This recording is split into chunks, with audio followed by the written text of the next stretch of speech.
خلیفہ اول امیر المومنین حضرت ابو بکر صدیق رضی اللہ تعالیٰ عنہ ایک روز اپنے گھر میں جب کھانا تناول کر چکے تو اپنی زوجہ سے مخاطب ہوئے کہ گھر میں کچھ میٹھے میں ہے،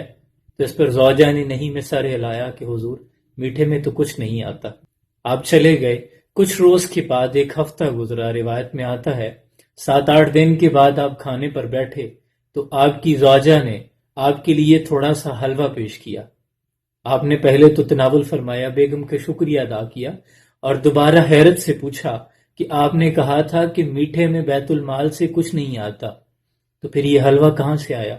تو اس پر زوجہ نے عرض کیا کہ ہمیں جو آٹا آتا ہے بیت المال سے، میں نے اس میں سے روز ایک مٹھی نکالا اور سائیڈ پہ رکھتی گئی، اور جب اتنا جمع ہو گیا تو میں نے بازار میں بیچا اور اس کا کھجور کا تھوڑا شیرہ خریدا، اس میں سے آپ کے لیے حلوہ تیار فرمایا ہے۔ تو اس پر ابوبکر صدیق نے زوجہ کا شکریہ ادا کیا اور گھر سے نکلتے ہی پہلے جو بیت المال کا محتمم تھا اس کے پاس پہنچے اور جا کر یہ حکم صادر فرمایا کہ آج سے میرے گھر جو گندم کا آٹا جاتا ہے اس میں سے ایک مٹھی آٹا کم کر دو۔ ایک ہفتے کے تجربے سے یہ واضح ہوا ہے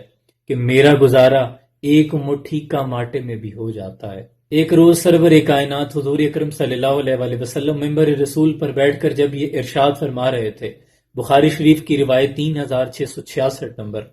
حضور نے فرمایا تم میں سے اگر کوئی شخص اللہ کی راہ میں کسی چیز کا جوڑا دیتا ہے، جوڑے سے مراد 2 روپے،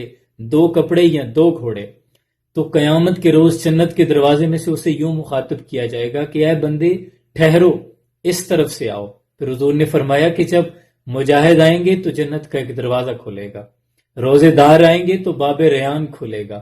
اور صدقہ کرنے والے آئیں گے تو صدقے کا دروازہ کھلے گا، اور نمازی آئیں گے تو نمازیوں کے لیے ایک دروازہ کھولا جائے گا۔ پھر میرے حضور اکرم صلی اللہ علیہ وآلہ وسلم مصطفیٰ کریم آقا نے فرمایا اور جب میرا ابو بکر آئے گا نا تو جنت کے 8 دروازے یہ خواہش کریں گے کہ ابو بکر صدیق آپ یہاں سے گزریں،